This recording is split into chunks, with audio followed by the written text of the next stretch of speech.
એને એમ લાગ્યું હું પેલી રાજાને દઈ દઉં, તો એ રાજાને દેવા ગઈ ને એમ કીધું ત્યાં સૈનિક હતા મોટા મોટા, તો ત્યાં સૈનિકે કીધું રાજાને મળવા ન જવા, તો ચક્કી એમ કે મારે એને માળા દેવા જવું છે, તો પછી સૈનિક એમ કે ન જવાય, તો ચક્કી એના માથા ઉપર ચડી ગઈ ને આમ ચૂ ચૂ કરે, તો રાજા એમ કે સૈનિકે ના તો ઈ વહી ગઈ પછી અંદર, તો રાજા પાસે ગઈ ને એને માળા દીધી, તો રાજા એમ કે તમારે ફુવારામાં નાવું છે ઓલા, તો ચક્કી બેન કે હા, તો પછી ઈ નાવા ગયા, તો ફુવારો ચાલુ કર્યો ને ના મેળા, તો આમ કરે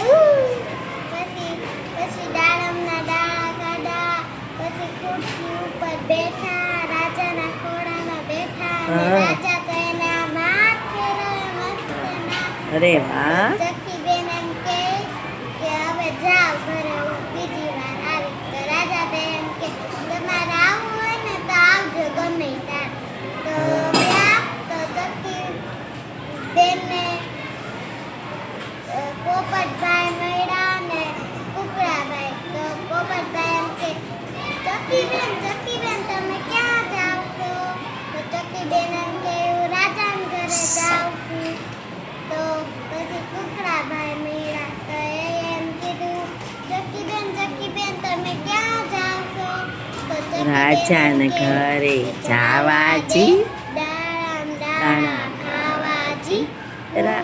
રામા નાવાજી, રાણીને ખોળે બેસવાજી. તો ચક્કી બેન ગયા ને એને માળા દીધી, તો પછી રાજા એમ કે તમારે ફુવારામાં નાવું છે, ચક્કી બેન એમ કે હા, તો અરે વાહ. ઈરા મેડાને આમ ફૂ કરે, અરે વાહ. પછી ચોખાના દાણા કાઢા, બેસા ખુરશીએ ને રાજાને ખોળે બેસા, રાજા તો આમ એના માથા હાથ ફેરવે. અરે વાહ. ને ચક્કી બેન એમ કીધું ઘરે જાઉં છું, તો રાજા એમ કે તમારે ગમે ત્યારે આવવું હોય આવજો, તો ચક્કી બેન ઘરે જતા હતા, તો કુકડાભાઈ મેળા, તો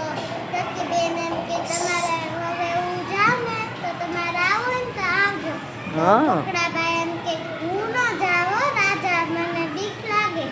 તો રાજા ચક્કી એમ કે કાઈ નો થાય, રાજા તો કેટલા સારા છે, તો પછી આગળ ગયા તો પોપટભાઈ મળ્યા, તો ચક્કી બેન એમ કીધું પોપટભાઈ હું હવે જાઉં ને તો તમારે આવું છે તો આવજો, તો